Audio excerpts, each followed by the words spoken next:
L'Association des étudiantes et des étudiants de Laval, inscrits aux études supérieures, l'Allier, en collaboration avec l'Université Laval, a le plaisir de vous offrir les moments marquants d'une conférence présentée sous l'égide de la chaire publique de l'Allier et tenue à l'Université Laval le mercredi 13 mars 2002.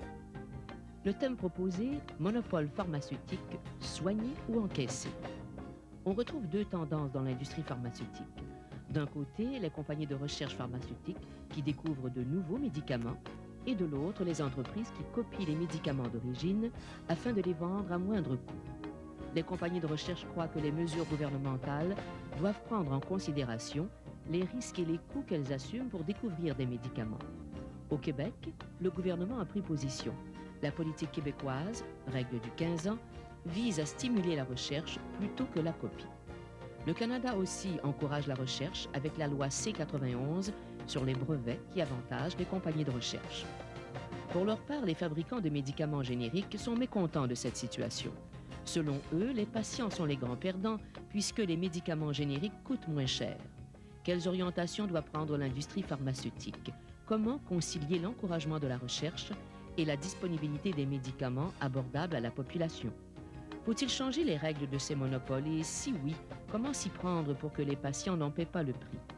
Pour aborder cette question, nous recevons messieurs Joseph Kerba, président de Kerba Pharm Incorporé, Alain Boisvert, chef des relations gouvernementales pour le Québec chez Merck Frost, et André Côté, professeur adjoint en management et responsable du programme de MBA en gestion pharmaceutique de l'Université Laval.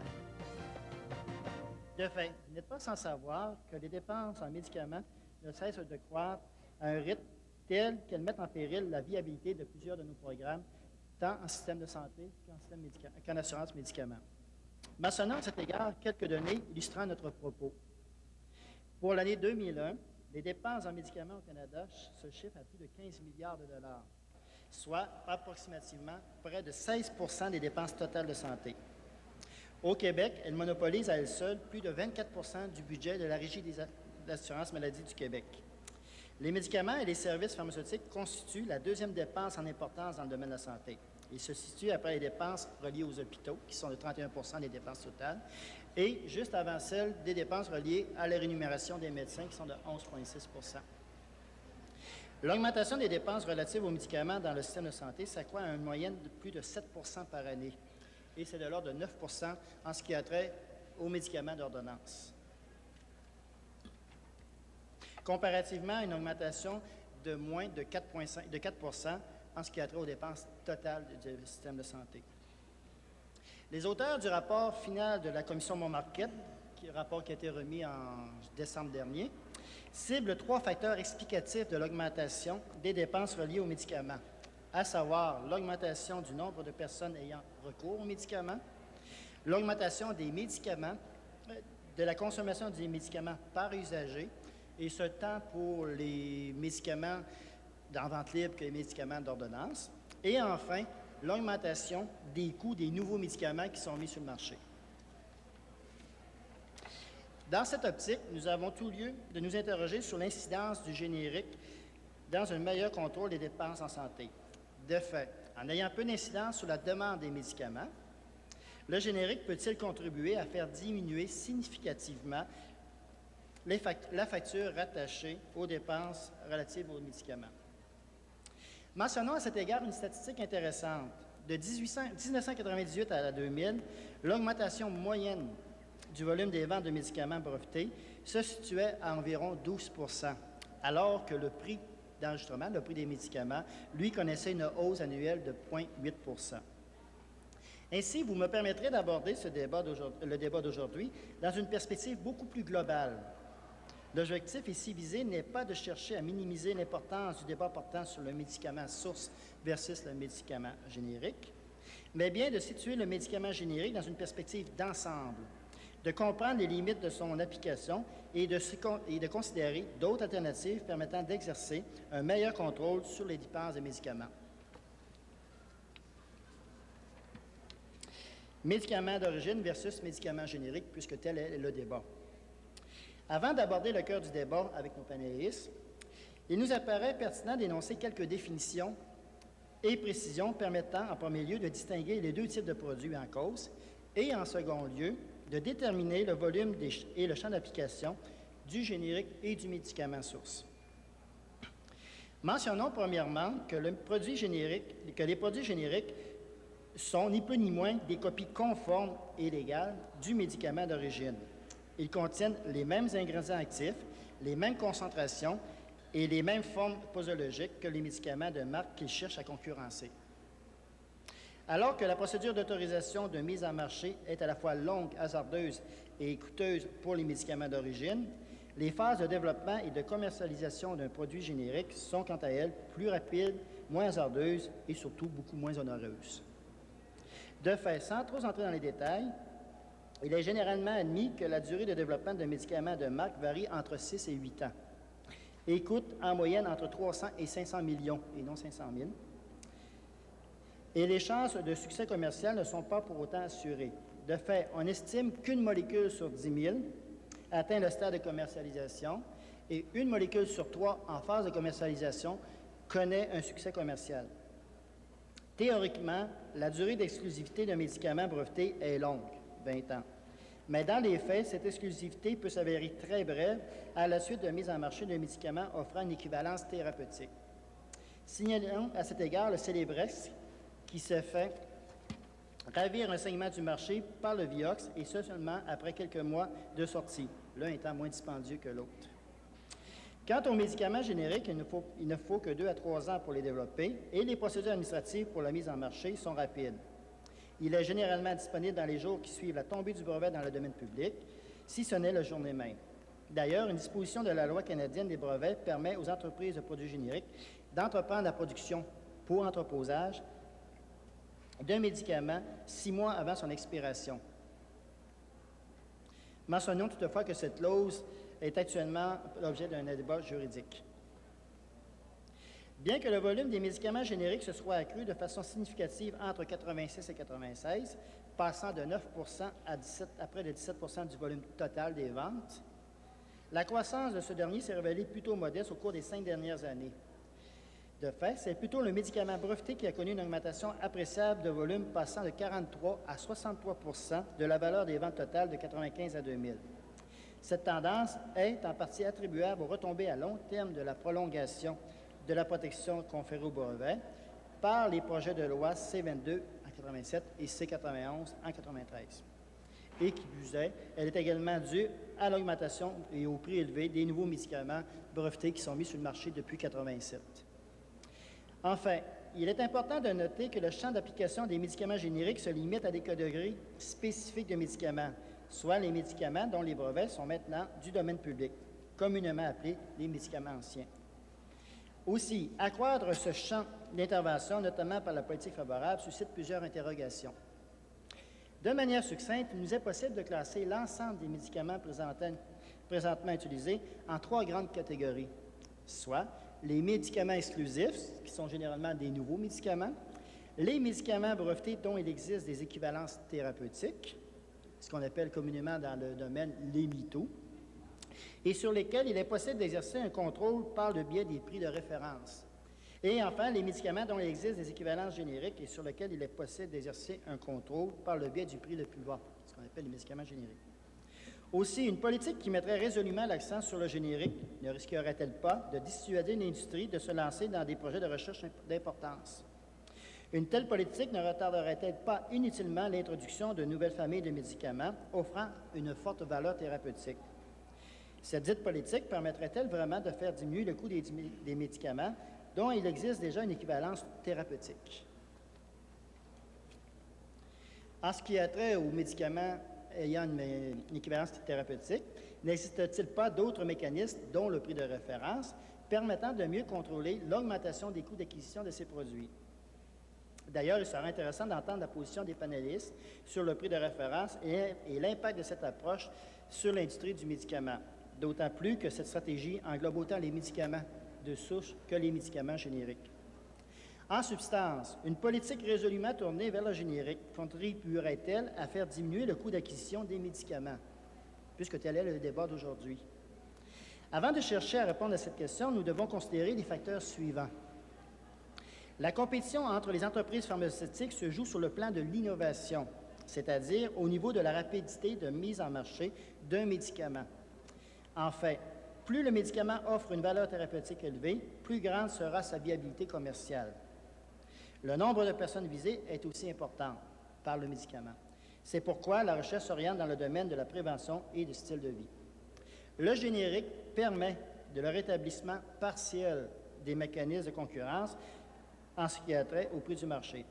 Par contre, les forces du marché peuvent-elles à elles seules faire diminuer les prix des médicaments de manière significative? La réponse n'est pas évidente. À preuve, le prix des médicaments d'origine est plus élevé de 47 % aux États-Unis qu'au Canada, et le ratio entre le médicament d'origine et le générique est moindre, c'est-à-dire les génériques sont plus élevés aux États-Unis qu'au Canada également. Pourtant, les médicaments génériques sont plus utilisés chez nos voisins du Sud. Aussi, comment expliquer la différence de coût entre les médicaments au Canada et ceux des États-Unis? Existe-t-il d'autres mécanismes permettant de mieux contrôler l'augmentation des coûts? Quels sont ces mécanismes? Serait-il possible d'envisager d'autres alternatives permettant cette fois de contrôler l'augmentation des dépenses reliées aux médicaments?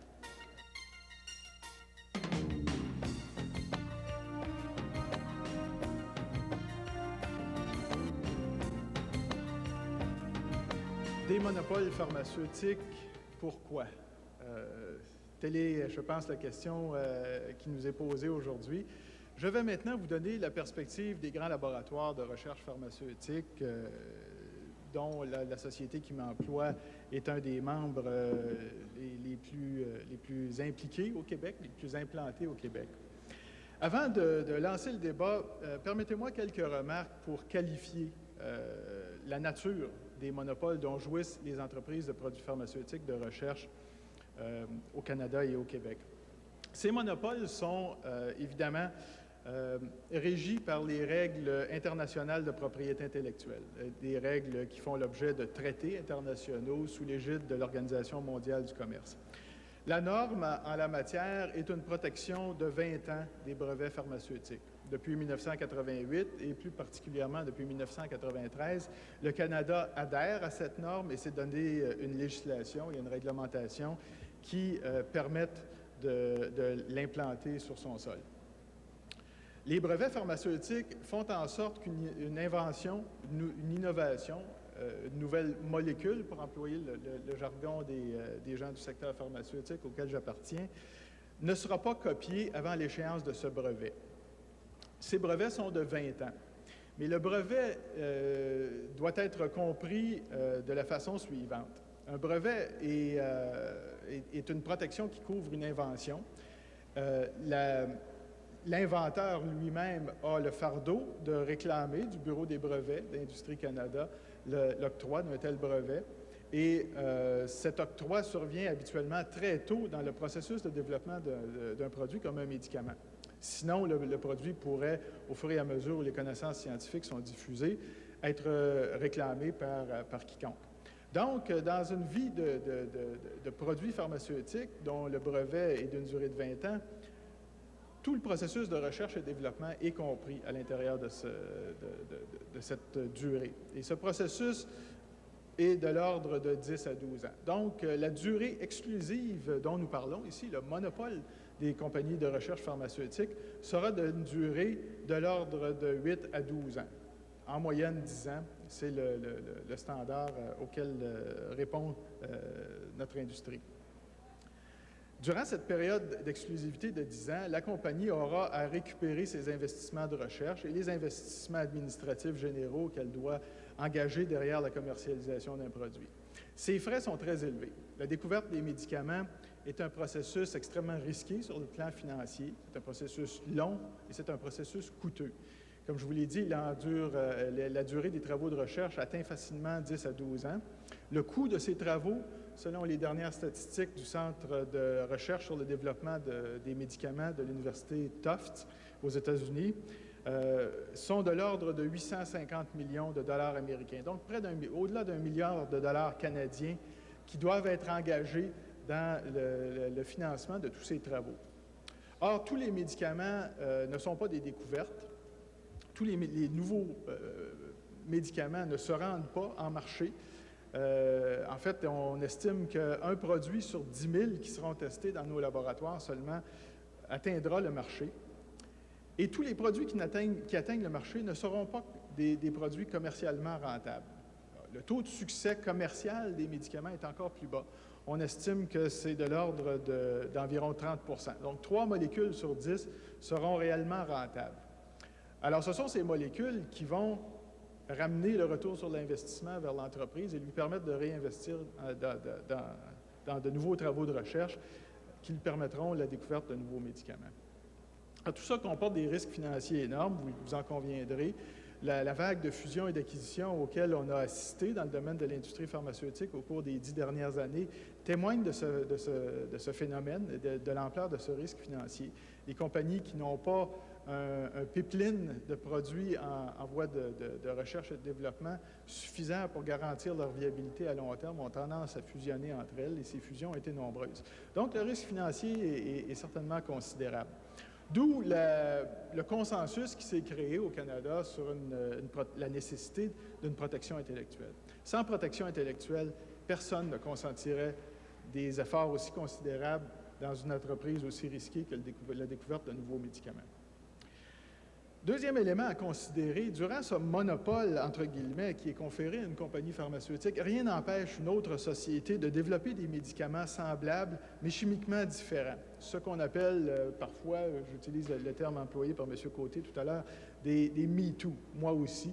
Donc, des médicaments différents sur le plan de la structure chimique, mais quand même dotés de propriétés pharmacologiques et thérapeutiques analogues. Alors, ces médicaments soumettent le médicament innovateur à une concurrence qui est une concurrence très vive. La concurrence peut s'exercer au niveau des prix, au niveau de la commercialisation.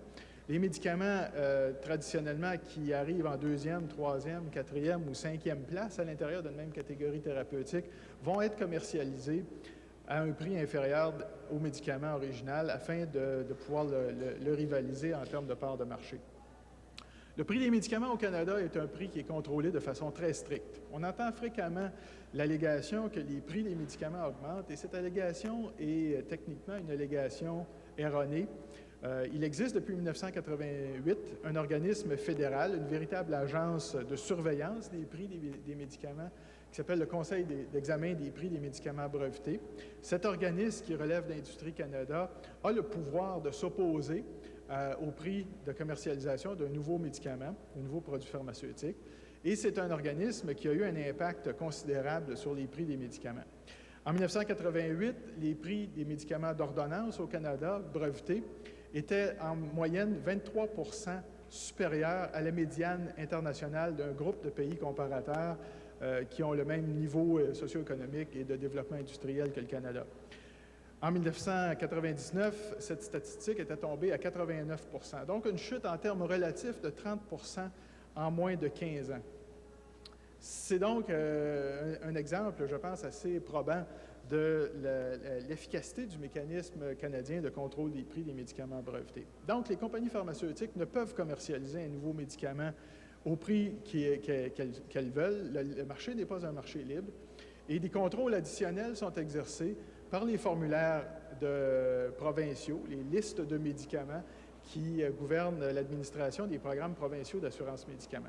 Ces formulaires sont eux aussi exigeants en termes de sécurité, d'efficacité, mais aussi de coût-bénéfice des nouveaux médicaments. Les entreprises doivent soumettre de telles études pour justifier leur prix et l'inclusion de ces prix aux listes de remboursement provinciales. Et même si le Québec, à cet égard, a une liste de médicaments plus large que celle de la moyenne des autres provinces canadiennes, il n'en demeure pas moins que seulement 60 % des nouveaux médicaments seront remboursés à titre de médicaments remboursés régulièrement par la liste de médicaments. Donc, il s'agit là d'un autre mécanisme de contrôle économique auquel les compagnies pharmaceutiques de recherche sont astreintes. Alors, les monopoles pharmaceutiques, comme vous le voyez, ont une justification qui tire sa source dans la nécessité pour ces compagnies de pouvoir accepter un risque financier aussi considérable et s'exerce quand même dans un milieu extrêmement contrôlé. Je ne vous ai parlé que des contrôles économiques qui s'exercent sur nos médicaments. Il va de soi aussi que les contrôles en matière de sécurité, d'efficacité et de qualité sont eux aussi d'un niveau exceptionnel. Le Québec sort-il gagnant ou perdant de ces politiques qui ont été traditionnellement favorables au secteur de la recherche pharmaceutique? À cet égard, notre industrie répond oui, puisqu'on a réussi à attirer au Québec, depuis 20 ans, un grand nombre de sièges sociaux et de faire du Québec la place forte par excellence de la recherche pharmaceutique au Canada et un joueur majeur sur la scène mondiale.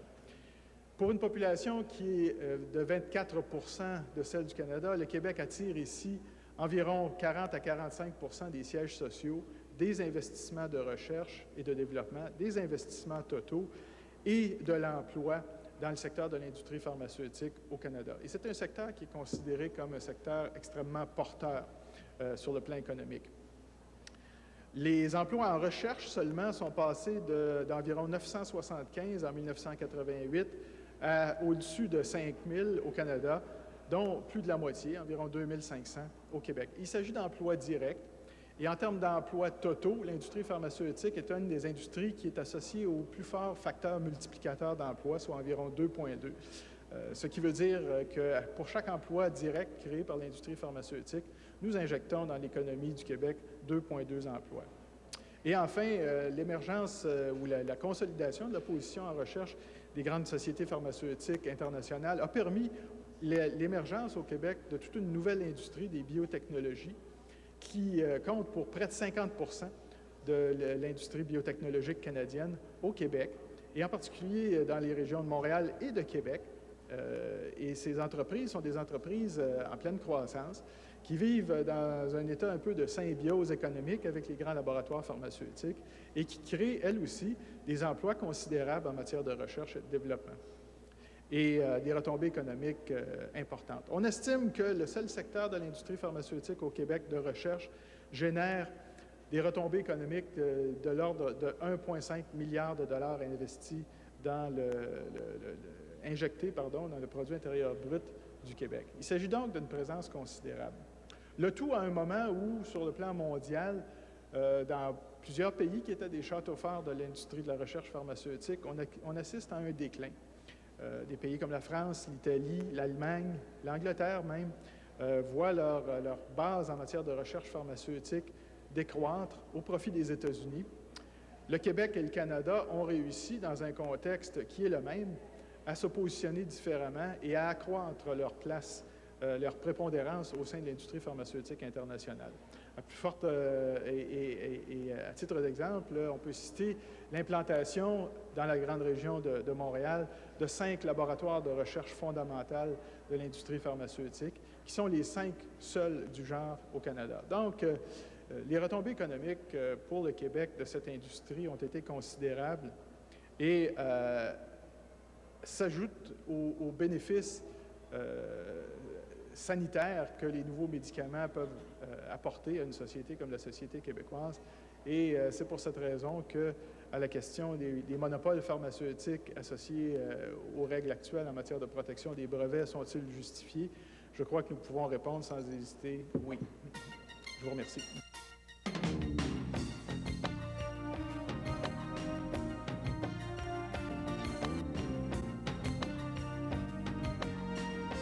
Tout d'abord, permettez-moi de corriger certaines conceptions erronées qui circulent depuis fort longtemps.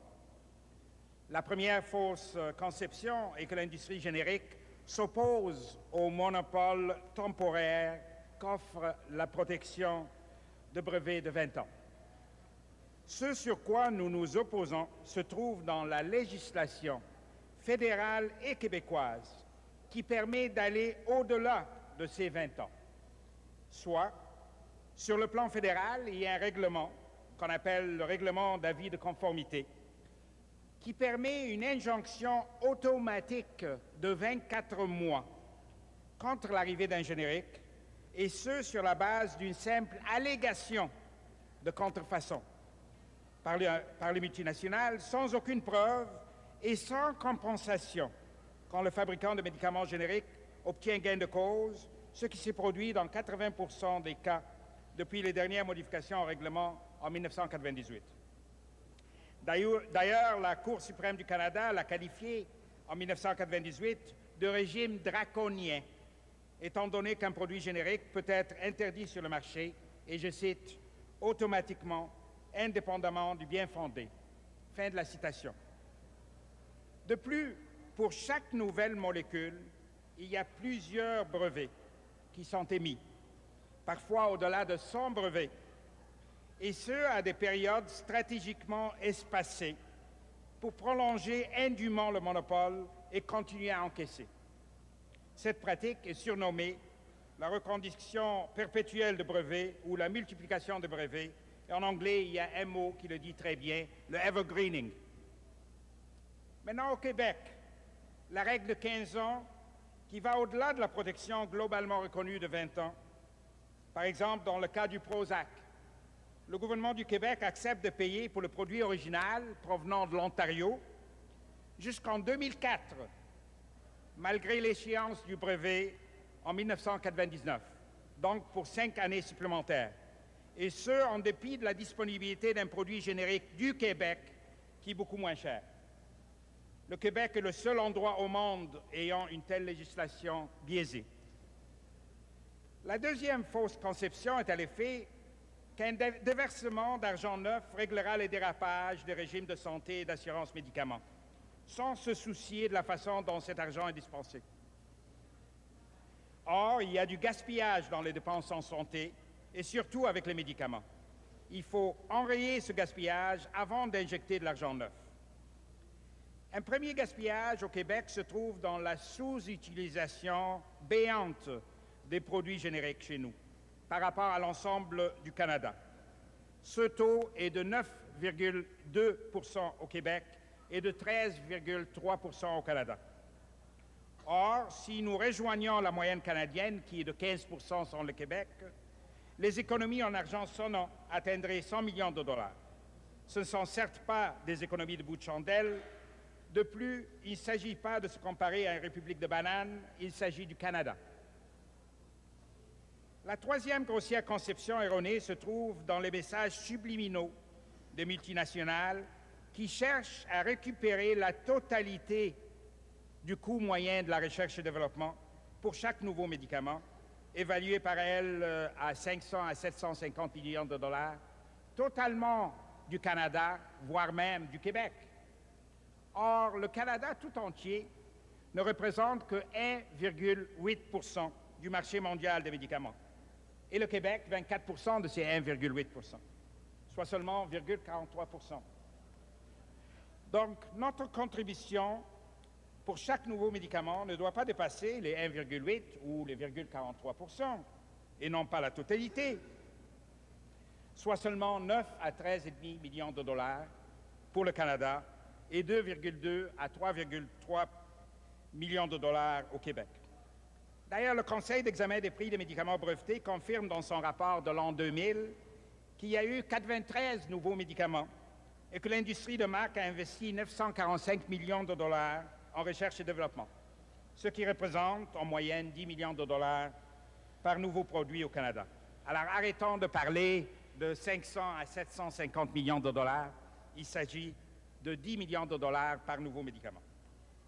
La quatrième fausse conception prétend que les produits génériques au Canada sont plus chers que ceux des États-Unis. Or, selon le formulaire numéro 37 du programme de médicaments gratuits de l'Ontario et le US Red Book de décembre 2001, les 25 produits génériques les plus vendus au Canada sont 406,8% plus chers aux États-Unis qu'au Canada. Les faits sont donc là pour corriger les faussetés qui circulent. La cinquième conception très répandue, qui est totalement fausse, prétend que tous les nouveaux médicaments constituent une amélioration importante par rapport aux produits existants. Or, toujours selon les rapports du Conseil d'examen des prix des médicaments brevetés des années 1991 à 2000 et celui du vérificateur général du Canada, M. Desautels, de septembre 1998, à l'appendice H, cette définition ne s'applique qu'à seulement 6,423% des nouveaux produits, soit 58 nouveaux produits sur un total de 849 pour les 10 dernières années. Donc, la grande majorité de nouveaux produits, soit 93,17%, ne constituent pas une amélioration importante par rapport aux produits existants. Il faut noter par contre que malgré cette majorité écrasante de soi-disant nouveaux produits, le Québec est le champion canadien d'inclusion des nouveaux produits au formulaire. Par exemple, en 1999, sur un total de 80 soi-disant nouveaux produits, le Québec en a admis 48, contrairement à l'Ontario qui n'en a admis que 13, soit presque le quart. Cette générosité québécoise, qui représente un gaspillage de fonds publics, nous a valu les éloges des multinationales tels qu'indiqués sur leur site Web. La sixième fausse conception ne tarit pas d'éloges sur les multinationales pharmaceutiques qui allèguent des investissements annuels de l'ordre de 1 milliard de dollars en recherche et développement. Or, d'après une étude de Sanson Belair Deloitte & Touche en 1998, le coût réel net est de seulement 45,37 %, c'est-à-dire que le contribuable que nous sommes, nous remboursons 546,3 millions par année aux multinationales pharmaceutiques par le biais des crédits d'impôt très généreux qu'offre le Québec. Là encore, l'industrie générique n'est certainement pas réfractaire au statut du Québec de paradis fiscal international de la recherche et développement. Il faut noter que les mêmes arguments avancés pour la R&D s'appliquent aussi aux mythes reliés à la grande générosité des multinationales pharmaceutiques au chapitre de la création d'emplois. Là aussi, selon une étude intitulée Taxation in Québec, 1999-2000, préparée par Investissement Québec et PricewaterhouseCoopers, le coût net des salaires en R&D pour les multinationales n'est que de 34 à 42 %. De plus, les chercheurs venant de l'extérieur du Québec profitent d'un congé fiscal. Il est donc vrai que les multinationales pharmaceutiques créent de l'emploi au Québec, mais les Québécoises et les Québécois déboursent la part du lion de ces salaires, soit 58 à 66 %. La septième conception erronée donne crédit à la règle de 15 ans et à la générosité du gouvernement du Québec par rapport à l'accès des soi-disant nouveaux produits au formulaire pour les investissements en recherche et développement et les emplois. Ici au Québec, évidemment. Or, les rapports officiels du Conseil d'examen des prix des médicaments brevetés, cités par le site Web même des multinationales pharmaceutiques, confirment que les investissements en recherche et développement de 1984 à l'an 2000, pendant 16 ans, avaient été supérieurs en Ontario qu'au Québec. De plus, un rapport conjoint provenant de la Chambre de commerce du Montréal métropolitain et du Board of Trade of Metropolitan Toronto, intitulé « La formule de la réussite », confirme ce qui suit au chapitre des emplois des multinationales pharmaceutiques, et je cite, « plus de 50 % en Ontario et 37 % au Québec ».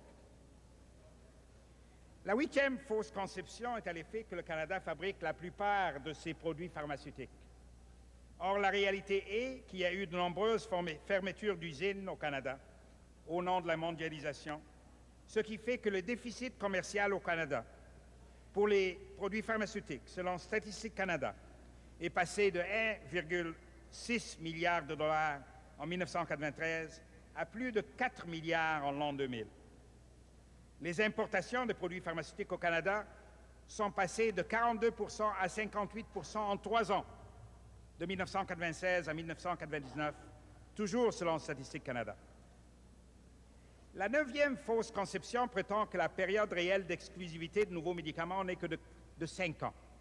Or, les données de vente publiées par la firme indépendante AMS Health démontrent sans l'ombre d'un doute que les monopoles moyens des nouveaux produits au Canada sont de 12 ans, ce qui propulse les multinationales pharmaceutiques au premier rang quant au profit, surclassant de loin les institutions bancaires. La dixième et dernière fausse conception que je vais vous avancer aujourd'hui affirme que les dépenses en médicaments brevetés du Canada sont raisonnables et soutenables.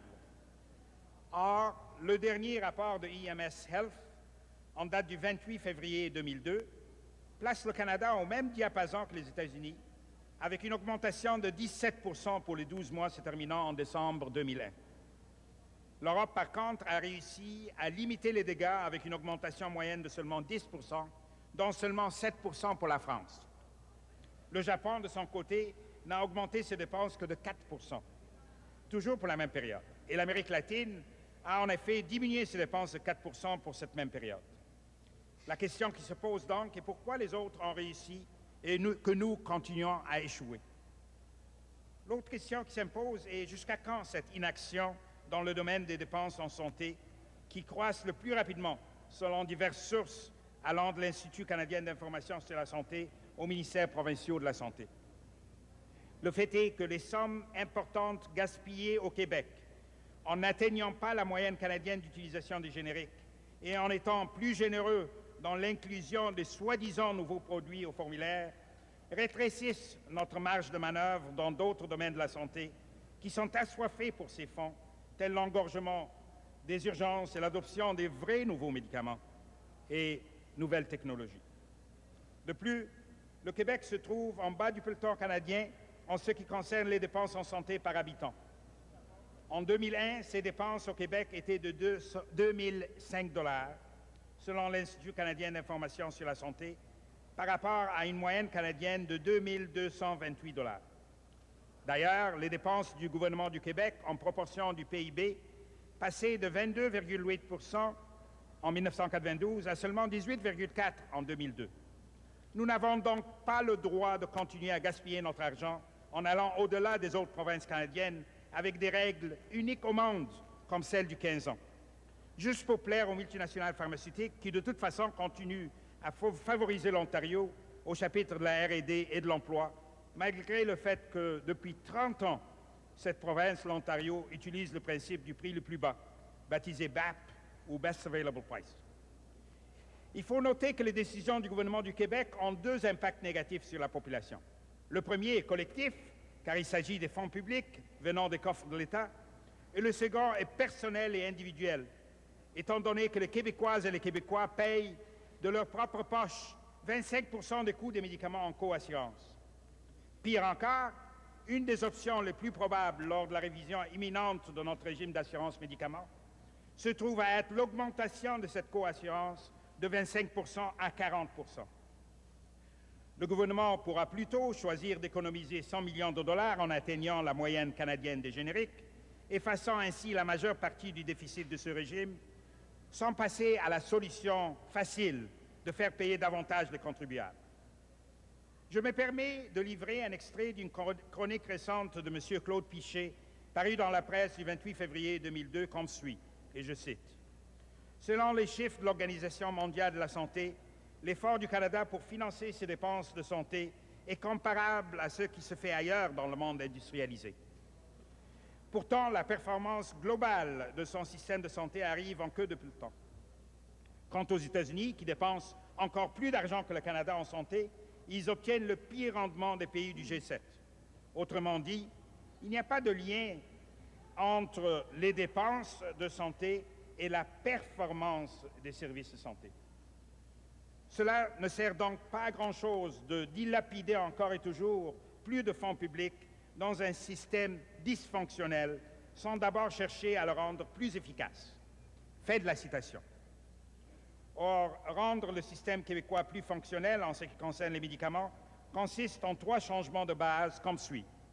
1.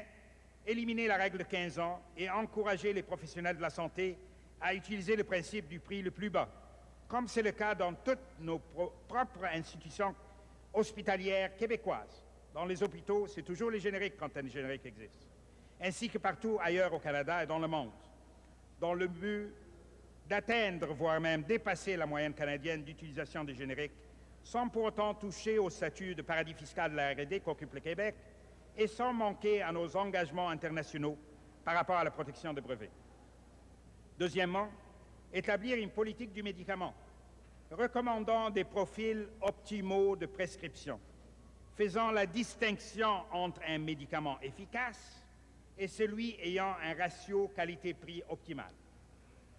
Malheureusement, nos médecins n'ont pas accès à une telle information utile.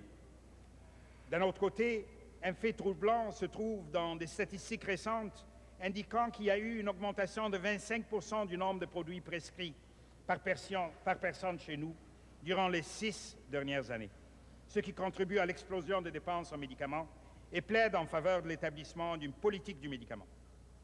Troisièmement, que le Québec ne fasse pas cavalier seul au Canada.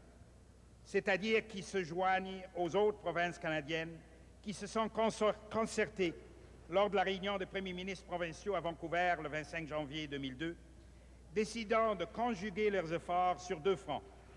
1. Arrêter les dédoublements administratifs avec le gouvernement fédéral en acceptant la déclaration de bioéquivalence de Santé Canada sans devoir répéter inutilement le processus d'approbation des médicaments génériques. Donc, hâter l'admission des génériques aux formulaires provinciaux. 2. Former une seule équipe interprovinciale d'experts en pharmacoéconomie qui entreprendront des études sérieuses de qualité-prix pour les nouveaux médicaments, pour ne recommander l'admission aux formulaires provinciaux que ceux qui, d'après la définition du Conseil d'examen des prix des médicaments, et je cite, constituent une amélioration importante par rapport aux produits existants. Fin de la citation.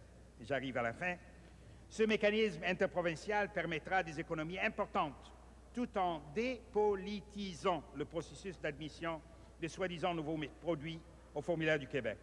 D'ailleurs, à la réunion précédente des premiers ministres provinciaux tenue à Victoria en août 2001, il avait été décidé de créer, selon le Soleil du 12 août 2001, et je cite, un conseil consultatif ayant pour mandat de déterminer si les nouveaux médicaments qui offrent peu d'avantages par rapport à ceux qui sont appelés à remplacer, mais coûtent davantage, devraient être remboursés par l'État. Fin de la citation.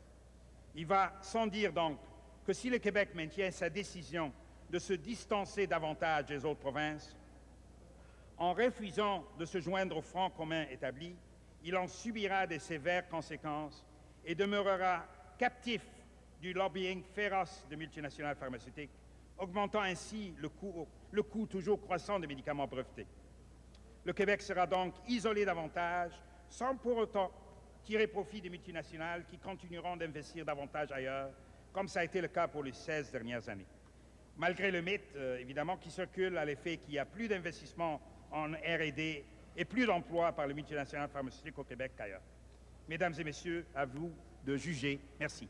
J'aimerais moi aussi reprendre un des points que M. Côté vient d'établir, soit le coût pour le Québec de cette politique qu'on appelle la règle de 15 ans, qui est une politique qui, comme M. Côté l'indiquait, consiste à continuer le remboursement du médicament innovateur une fois un médicament générique commercialisé. Il faut très bien comprendre la nature de cette politique-là pour être capable d'en apprécier les retombées. Une fois un médicament assujetti à la règle de 15 ans, ça ne veut pas dire que son brevet est prolongé. Ça veut simplement dire qu'il continuera d'être remboursé par la Régie de l'assurance maladie en même temps que ses concurrents génériques qui ont un avantage en marché qui est considérable, qui est celui d'un prix inférieur. La Régie de l'assurance maladie évaluait en 1999-2000 le coût de cette politique à environ 20 à 25 millions de dollars. Et des études internes à notre industrie le confirment. Alors, on est loin du 100 millions de dollars que M. Kerba allègue. En fait, l'écart s'explique comme suit. M. Kerba a calculé la différence de part de marché que représenterait pour les compagnies qu'il représente l'abrogation de la règle de 15 ans. Alors, c'est sûr que si la règle de 15 ans était abolie, dès qu'il y a un médicament générique sur le marché, les médicaments innovateurs ne seraient plus remboursés. Alors, il y aurait un transfert de vente direct dans le sens des compagnies de produits génériques.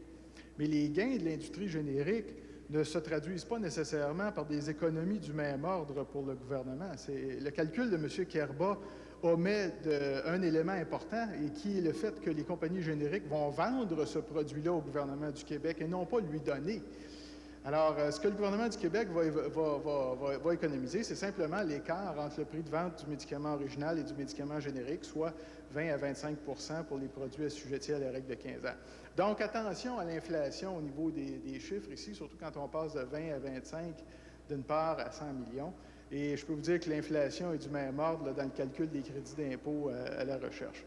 Donc, essayons de faire le débat sur une base factuelle prouvée. On a l'occasion d'avoir un expert neutre avec nous en la présence de M. Côté qui pourra y contribuer. Deuxième point, je vais le faire brièvement. Les coûts des médicaments augmentent, oui, mais un examen limité au seul silo budgétaire de l'assurance médicaments est un examen incomplet parce qu'il ne permet pas de qualifier et de quantifier les bénéfices que ces médicaments-là permettent à l'intérieur du système de santé. Je vous donnerai 2 ou 3 exemples rapides. Une catégorie de médicaments qui est la plus coûteuse pour le régime général d'assurance médicaments du Québec sont les médicaments utilisés à la réduction des taux élevés de cholestérol, médicaments qu'on appelle les hypocholestérolémiants. Alors, ces médicaments représentent près de 10 de la facture pour le régime. Or, il s'agit d'une catégorie de médicaments qui, bien que coûteux, génèrent des bénéfices encore plus considérables au niveau du système de santé parce qu'ils préviennent des complications qui se traduisent elles-mêmes par des épisodes de soins coûteux. Ces médicaments préviennent, par exemple, des infarctus du myocarde et le coût d'un seul épisode d'infarctus peut atteindre 30 à 70 000 canadiens. Donc, ce médicament qui coûte environ 300 à 500 par année présente un rapport coût-bénéfice qui est évident et qui est très bien démontré par de nombreuses études. D'autres catégories de médicaments présentent des économies tout aussi considérables.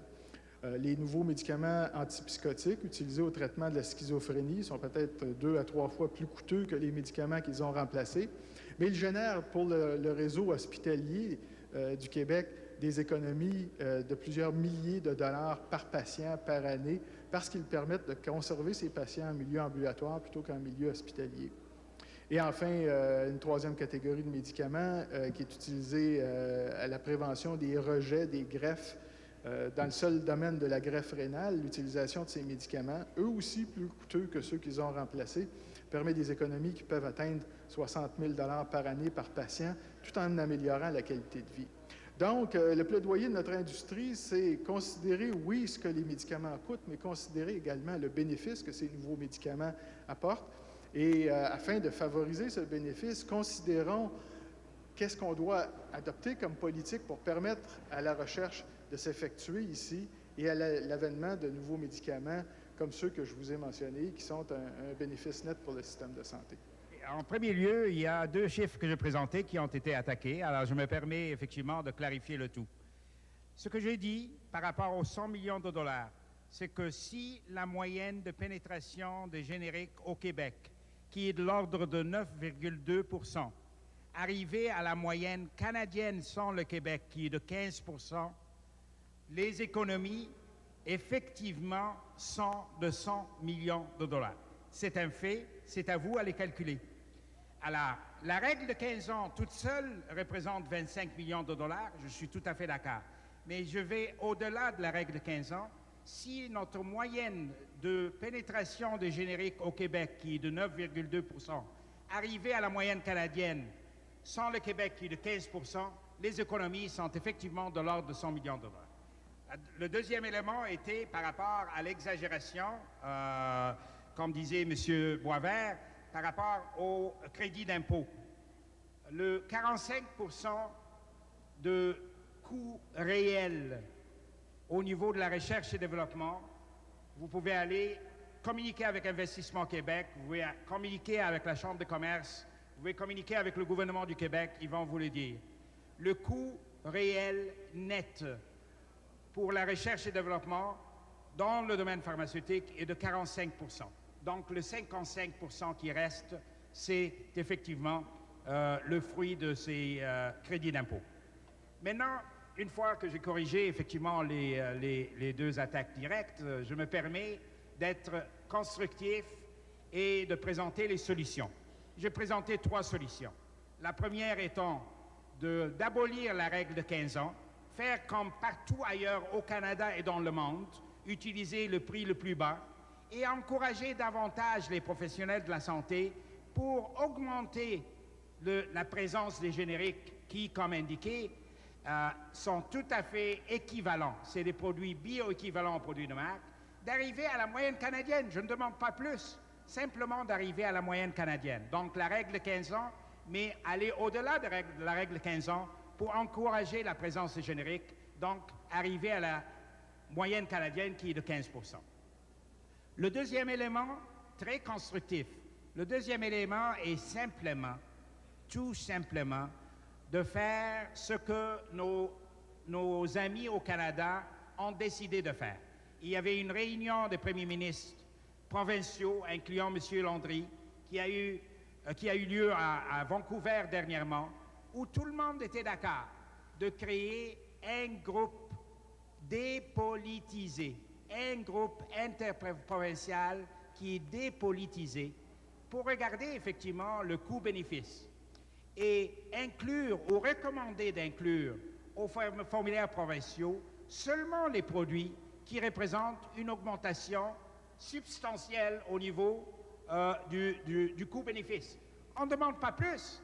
On ne dit pas que les nouveaux médicaments sont tous mauvais. Bien au contraire, il y a une très grande contribution des compagnies de la recherche. Et puis, je lève mon chapeau pour ces compagnies-là. Il y a de la place pour eux, il y a de la place pour nous. Mais faisons les choses logiques. N'admettons pas à notre formulaire où non seulement nous payons collectivement en tant que gouvernement un prix important quand on utilise davantage des nouveaux produits qui sont des soi-disant nouveaux produits, donc qui ne font pas partie de la catégorie 2, mais cherchons seulement à inclure dans le formulaire ces produits-là qui apportent une amélioration vraiment substantielle au système de santé. Parce que l'effet n'est pas seulement collectif, nous payons de nos propres poches 25% en co-assurance pour les nouveaux médicaments. Alors, c'est important que quand le gouvernement décide, elle décide collectivement, mais elle décide aussi individuellement et personnellement. Alors, il s'agit tout simplement des solutions réelles que je propose à ce niveau-là. Je proposais aussi, comme troisième solution, d'avoir une politique des médicaments. Alors, une politique des médicaments, c'est d'informer les médecins effectivement qu'il y a une différence entre un produit efficace et un autre produit où le coût-efficacité est plus valable. Je ne demande pas plus parce que les médecins n'ont pas cette information-là. Tout ce que les médecins entendent, c'est ce que les représentants pharmaceutiques vont leur présenter et les représentants pharmaceutiques sont là pour vendre et pour vendre toujours les nouveaux médicaments qui sont encore plus chers. Alors, ces trois solutions. Je demande à mes confrères, effectivement, de donner leur point de vue sur ces trois solutions concrètes que je propose. Merci. Nous allons cependant d'abord donner la parole au public parce que nos invités vous ont donné matière à réflexion, matière à réaction, et je suis convaincue que plusieurs d'entre vous ont le goût de poser des questions à M. Kerba, M. Côté ou M. Boisvert. En fait, le point particulier, c'est l'avantage d'inscrire plus de médicaments qui crée une compétition, donc un avantage pour le consommateur. Si on restreint l'inscription, on va inscrire le premier venu, le plus cher, et on n'inscrira pas les autres. Et c'est exactement ce qu'on ferait. Si on l'appliquait de façon aussi draconienne que vous le préconisez dans le domaine des génériques, ça veut dire qu'on retirerait tous les génériques les plus chers et on garderait les plus anciens, les moins chers. Il y a une application dans les deux cas. Alors, moi, je pense que d'avoir l'exemple qui a été donné par M. Côté de Celebrex et Vioxx, il y a un intérêt d'avoir un deuxième médicament pour le consommateur qui arrive sur le marché et qui est accessible à un prix moindre. Alors, c'est spécifiquement aux trois panélistes un oui ou un non. Est-ce qu'on a un intérêt à laisser la liste ouverte ou la fermer aux nouveaux arrivés seulement?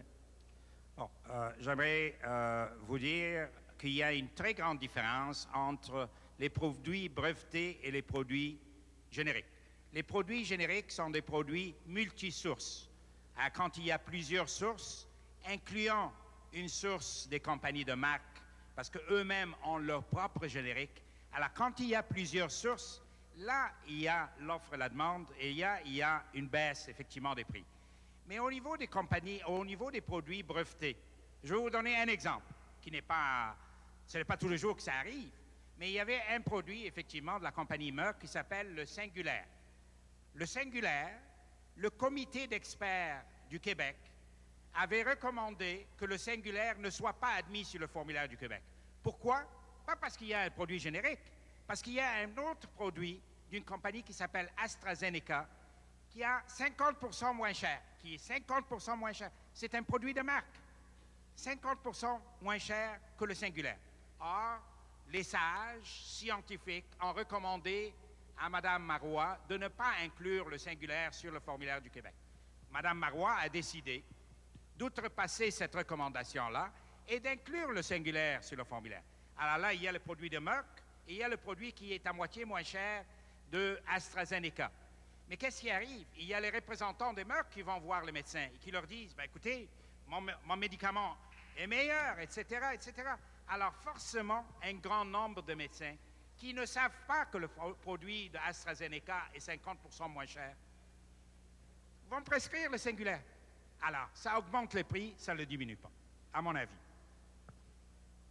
Moi, je trouve ça un peu humoristique d'entendre M. Kerba nous parler des représentations gouvernementales après qu'on ait répondu à une question sur la ciprofloxacine, où il y a certainement eu des représentations de la part du secteur générique pour qu'on réussisse à convaincre les ministres de la Santé, dans le fond, procéder sans avis de conformité pour une commande comme celle-là.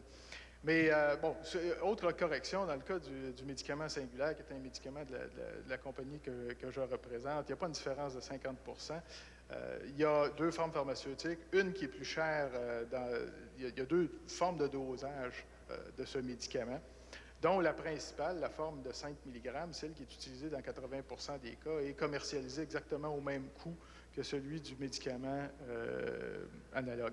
Mais je reviendrai plutôt, pour ne pas faire un débat strictement entre M. Kerba et moi, et répondre à la question de M. Julien. Effectivement, nous sommes preneurs, quant au principe d'une libre concurrence, d'une concurrence la plus élargie possible entre les firmes.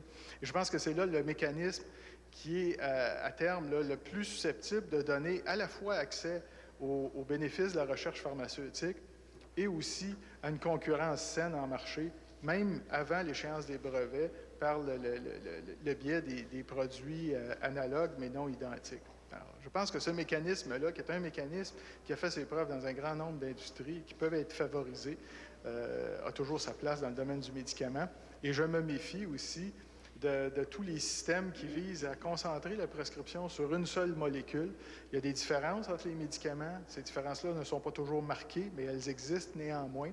Et plus on dicte aux médecins un seul choix thérapeutique, moins on leur permet d'utiliser les alternatives et les recours alternatifs que l'existence de plusieurs médicaments sécuritaires et efficaces peuvent offrir les uns par rapport aux autres. Donc, il y a une certaine liberté thérapeutique, je pense, qu'on doit maintenir à l'intérieur du système de santé, attendu que chaque médicament, au moment de son inscription, est soumis à un test de coût-bénéfice, de coût-efficacité.